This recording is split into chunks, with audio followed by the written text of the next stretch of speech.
আসসালামু আলাইকুম। বাইজি আসছে, মুরগি রান্না করতে আছি।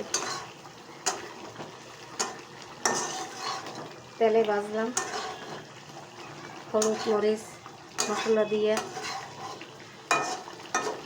যেতে দিয়ে এখন গুঁড়ো করতে আছি। বরিশালের মানুষ মরিচ না হলে খাইতে পারে না।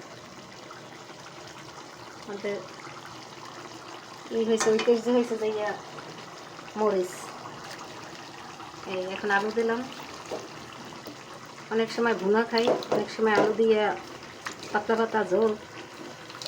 এখন দেখতে থাকেন।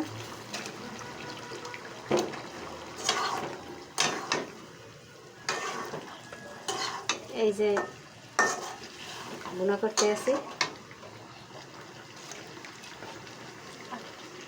এই ভুনা করতে আছি, আলু দিয়ে কষাইতে আছি।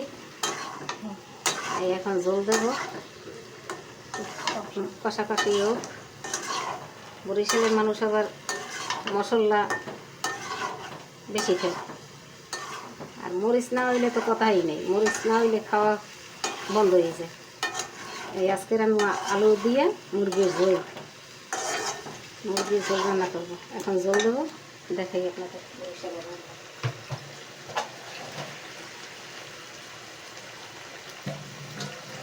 বরিশালের ঝোল